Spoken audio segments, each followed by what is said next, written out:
નમસ્કાર. સ્વામિનારાયણ વિદ્યાપીઠ રાપર કચ્છ દ્વારા હું વ્યાસ યોગેશ કુમાર કે આજે આપણે સામાજિક વિજ્ઞાનમાં પહેલો જ પાઠ ભારતનો વારસો એ આપણે ભણવાના છીએ. તો વારસો એટલે શું? પહેલો જ આપણાને એક થાય કે વારસો આપણાને બાપ દાદા અને આપણા પૂર્વજો દ્વારા આપણાને જે જમીન ખેત આ બધું જે મળે છે એ આપણો એ વારસો છે. એ આપણા કુટુંબ સીમિત છે. પણ આજે આપણે એ ભારતના વારસા વિશેની વાત કરવાની છે કે ભારતનો વારસો શા માટે આટલો સમૃદ્ધ અને વિકસિત છે એના વિશેની આપણે આજે વાત કરવાની છે. અને એ જોઈએ આપણે તો આપણે ધોરણ 10માં પહેલો જે પાઠ જે છે ભારતનો વારસો એના વિશે જોઈએ તો ભારતનો વૈવિધ્યસભર વારસો એમ કહેવાય કે શા માટે એને વૈવિધ્યસભર કીધો છે?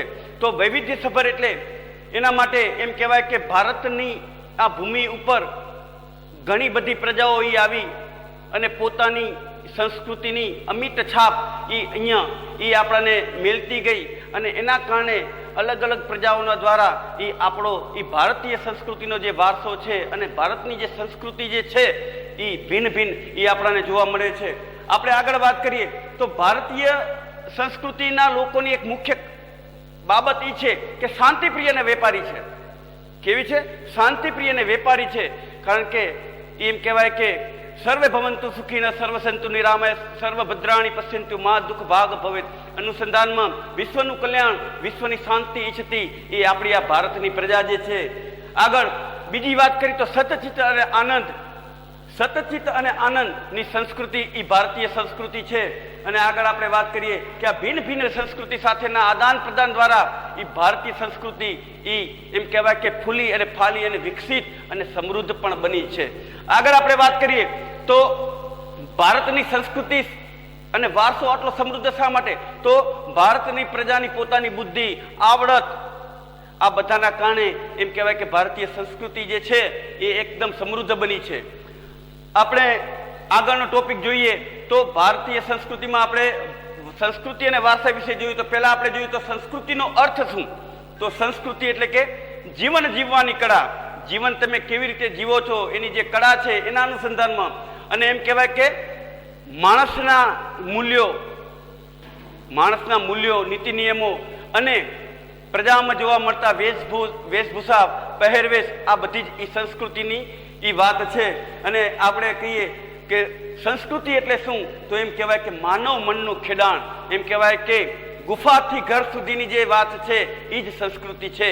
એ જ સંસ્કૃતિ છે. આપણે આગળ સંસ્કૃતિની વાત કરી. હવે એમ કહેવાય કે સંસ્કૃતિ તો સંસ્કૃતિ આપણે ઘણીવાર ગુજરાતીની કહેવતમાં પણ છે કે 12 ગૌએ બોલી બદલે તરુર બદલે શાખા. એમ કહેવાય કે 12 ગાઉ જાઓ એટલે બોલી બદલાય. 12 ગાઉ જાઓ એટલે એ બોલી બદલાય. વેશભૂષા પહેરવેશ આ બધામાં એ બદલાવ આપણને જોવા મળે છે. એ જ સંસ્કૃતિ છે. હંમેશા માટે સંસ્કૃતિ પરિવર્તનશીલ છે. કેવી છે? પરિવર્તનશીલ. કે એમાં પણ પરિવર્તનો આવતા હોય છે. અત્યારે આપણે જોઈએ તો ઘણી રીતે આપણે વિદેશી સંસ્કૃતિનું આપણે પોતાના જીવનમાં આપણે લીધી છે. એના કારણે આપણા પહેરવેશ અને એમાં બોલવા ચાલવાની રીતમાં પણ ઘણી બધી એમ કહેવાય કે એ સામાજિક પરિવર્તન જેમ થાય છે એમ સંસ્કૃતિનું પરિવર્તનની છાપ એ આપણામાં જોવા મળે છે. આપણે સંસ્કૃતિ અને ભારતના વારસા વિશે આપણે જોયું તો ભારતનો વારસો શા માટે સમૃદ્ધ છે અને ભારતીય સંસ્કૃતિ એમ કહેવાય કે વિશ્વ આખામાં એમ શા માટેના વખાણ થાય છે એના વિશે આપણે જોયું તો ભારત વર્ષ કે ભારત નામ કેવી રીતે પડ્યું? તો એના અનુસંધાનમાં શ્લોક છે ઉત્તરમ યસ્ય મુદ્રશ્ય હિમાદ્રશ્ય એન દક્ષિણમ. અર્થાત સમુદ્રની ઉત્તરમાં જે આવેલો છે અને હિમાલયની દક્ષિણમાં જે છે એ ભારત દેશ છે, એ ભારત વર્ષ છે. ભારત દેશના ઘણા બધા એ નામ છે. ભારત વર્ષ કયો, ભારત ભૂમિ કયો, જંબુ દ્વીપ, આર્યાવ્રત આવા બધા નામ એ ભારત વર્ષના છે. ભારત દેશ પહેલાથી જ એમ કહેવાય કે સમૃદ્ધ હતો. એના કારણે વિશ્વની બધી જ પ્રજા એ વ્યાપાર અર્થે અહીંયા આવતી અને પોતાની સંસ્કૃતિની અમિટ છાપ એ અહીંયા છોડી જતી અને એ ભારતીય સંસ્કૃતિમાં એ મહાનનમાં એ ભળી જાતી. એના કારણે વિવિધતામાં એકતા એમ કહેવાય કે ભારત વર્ષનું કે ભારતીય સંસ્કૃતિનું મહત્વનું એમ કહેવાય કે શ્લોક છે કે વિવિધતામાં એકતા એટલે શું? કારણ કે વિવિધતામાં એકતા, આપણા દેશમાં બધી જ પ્રજાઓ આવી અને જેમ દૂધમાં સાકર ભરી જાય એમ પ્રજા ભળી ગઈ અને એમ કહેવાય કે પોતાની સંસ્કૃતિની અમીટ છાપ છોડતી ગઈ. હવે આપણે ભારતીય સંસ્કૃતિનો વારસા વિશે આગળ જોઈએ તો આપણા પૂર્વજો તરફથી આપણને જે મળે છે એ આપણે વારસો કહીએ છીએ. એવી રીતે ભારતના વારસામાં પણ પ્રાચીન સાંસ્કૃતિક વિરાસતો આપણને મળેલી છે. એટલે આપણો ભારતનો વારસો છે. લાલ કિલ્લો લઈ લ્યો, રાણકી વાવ લઈ લ્યો, આ બધું શું છે? અજંતા એલોરાની ગુફાઓ લઈ લ્યો, આ બધું આપણને વારસામાં મળેલું છે. આપણી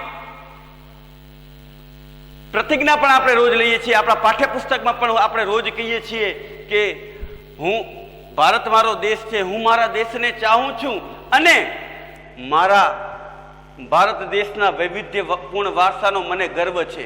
આવી રોજ આપણે પ્રતિજ્ઞા કરતા હોઈએ છીએ અને એટલે આપણે આપણા વારસા અને સંસ્કૃતિ વિશે પણ આપણે મનમાં એક દ્રઢ સંકલ્પ કરવો જોઈએ કે આપણી સંસ્કૃતિ અને આપણો વારસો જે છે એના વિશે આપણને માન હોવું જોઈએ, સન્માન હોવું જોઈએ.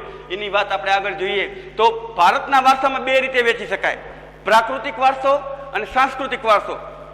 પ્રાકૃતિક વારસામાં શું છે કે પ્રકૃતિના તત્વો જે છે એના અનુસંધાનમાં આ વારસો બનેલો છે. જેમ કે નદીઓ, પર્વતો, ઝરણાઓ, બરોબર, આ બધા પ્રાકૃતિક વારસાના તત્વો છે. પ્રાકૃતિક વારસો આપણે શા માટે એના ઉપર ગૌરવ છે? વિશ્વની સંસ્કૃતિ લઈ લ્યો, વિશ્વનો વારસો તમે લઈ લ્યો, ક્યાંય પણ એવું તમને જોવા નહીં મળે કે જ્યાં પ્રકૃતિના તત્વોની પૂજા થતી હોય, જ્યાં તુલસી, વડ, પીપળો આ બધાની પૂજા થતી હોય, પ્રકૃતિની પૂજા થતી હોય. એક જ આપણો ભારત દેશ એવો છે કે આપણે એને માનીએ છીએ, એને આપણે આપણા વારસામાં એને સ્થાન આપીએ છીએ.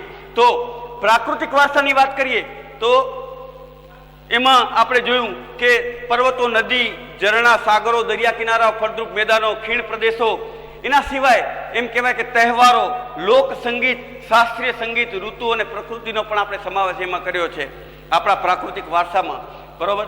અને એના સિવાય આપણે વાત કરી કે ભૂમિ દ્રશ્યોમાં આપણે વાત કરી તો પર્વતો, હિમાલય એમ કહેવાય કે ભારતની શાન છે, બરોબર, આપણી દીવાલ છે હિમાલય, બરોબર. પર્વતોને પણ આપણે આપણા વારસામાં સ્થાન આપ્યું છે. એવી રીતે નદીઓ વિશે તો આપણે જેટલું કહીએ એટલું ઓછું. નદીઓને આપણે લોકમાતા કહીએ છીએ. નદીઓ એટલે શું એના વિશે આપણે વાત કરીએ તો એક સરસ મજાનો મંગલાષ્ટક છે, એના વિશે કહીએ: ગંગા સિંધુ સરસ્વતી ચ યમુના ગોદાવરી ચ નર્મદે. એવી રીતે આપણે મંગલાષ્ટકમાં પણ આપણે આપણી ભારતની જે નદીઓ છે એને આપણે સ્થાન આપીએ છીએ. એના સિવાય વાત કરીએ વનસ્પતિ, તુલસી, વડ, આને પણ આપણે આપણા વારસામાં એને સ્થાન આપ્યું છે. તુલસીને પણ આપણે પવિત્ર ગણીએ છીએ, પીપળાને પણ આપણે પવિત્ર ગણીએ છીએ, એને સ્થાન આપ્યું છે આપણે, બરોબર. એવી રીતે વાત કરીએ તો વન્ય પ્રાણી, આપણે ગાયની પૂજા કરીએ છીએ. શા માટે? કારણ કે આપણે એવું માનીએ છીએ અને છે કે ગાયમાં 33 કરોડ દેવતાનો વાસ છે, બરોબર. એ પ્રાણી છે અને આપણે એની પૂજા કરીએ છીએ, બરોબર. દુનિયાની કોઈ સંસ્કૃતિમાં તમને જોવા નહીં મળે. આપણી આ ભારતીય સંસ્કૃતિ છે ને એમાં જ આ જોવા મળશે. આગળ વાત કરીએ તો બીજો જે પ્રકાર જે છે એ સાંસ્કૃતિક વારસાનો છે. સાંસ્કૃતિક વારસો એટલે શું? સાંસ્કૃતિક વારસો એટલે કે માણસે પોતાની બુદ્ધિ, આવડત અને કૌશલ્યથી જે વસ્તુનું નિર્માણ કર્યું એને આપણે સાંસ્કૃતિક વારસો કહી શકીએ. આપણે જ્યારે જોવા જઈએ સાંસ્કૃતિક વારસાના સ્થળો, તમે રાણકી વાવ જાઓ, અજંતા એલોરાની ગુફામાં ફરવા જાઓ, તો ત્યારે આપણને ખબર પડે કે આપણો સાંસ્કૃતિક વારસો શા માટે આટલો ભવ્ય હતો. તમે એની કોતરણી કામ, નકશી કામ જુઓ ત્યારે તમને ખબર પડે કે આપણો જે પ્રાચીન વારસો હતો એ શા માટે આટલો ભવ્ય હતો. તો મંદિરો, શિલાલેખો, સ્તૂપો, ચૈત્યો, મકબરા, કિલ્લાઓ, ગુંબજો આ બધાનો સમાવેશ આપણે સાંસ્કૃતિક વારસામાં આપણે કરીએ છીએ. અને એના સિવાય વાત કરીએ તો ભાષા, લિપિ, ગણિત વિશેની શોધ હોય, જ્યોતિષશાસ્ત્ર હોય, વાસ્તુશાસ્ત્ર હોય, આ બધાને આપણે એમ કહેવાય કે સાંસ્કૃતિક વારસામાં એને સ્થાન આપ્યું છે. અને તમે જુઓ તો આ સાંસ્કૃતિક વારસામાં એ આપણે જ્યોતિષ ખગોળ વિજ્ઞાન આર્યભટ્ટે એમ કહેવાય કે શૂન્યની શોધ કરી, ગણિતના પ્રમેયના જે સૂત્રો જે છે એ પણ ઘણા બધા એમ કહેવાય કે આપણા ઋષિમુનિઓ આપેલા છે. આમ તો આ ભારતીય સંસ્કૃતિ આપણે જોઈએ તો ઋષિમુનિઓની દેણ છે, બરાબર. ઋષિમુનિઓએ આપણા વેદાંગ, વેદો, ઉપનિષદો, આરણ્યકો, બ્રાહ્મણ ગ્રંથો, આ બધી એમ કહેવાય કે આપણા ઋષિઓની એ દેણ છે અને એમાંથી આપણને આ બધું પ્રાપ્ત થયું છે. તો આપણે વાત કરીએ ભારતના સાંસ્કૃતિક વારસામાં એમ કહેવાય કે ભાષા, લિપિ, શિલાલેખો, ગુંબજો આ બધાનો એ સમાવેશ થાય છે. અને ભારતનો સાંસ્કૃતિક વારસા શા માટે આટલો વિકસિત છે અને સમૃદ્ધ હતો પ્રાચીન સમયમાં, તો આપણે જ્યારે કોઈ પણ આપણા વારસાના સ્થળની મુલાકાત લેવા જઈએ ત્યારે આપણને ખબર પડે કે એની કોતરણી, એનું નકશીકામ, એની તમે જુઓ કે દેવી દેવતાઓની જે મૂર્તિઓની જે કોતરણી કામ કરેલું છે એના અનુસંધાનમાં આપણને ખબર પડે. અને આપણા વેદ, ઉપનિષદ અને ન્યાયશાસ્ત્રની ઝલક પણ ત્યાં આપણને જોવા મળે છે.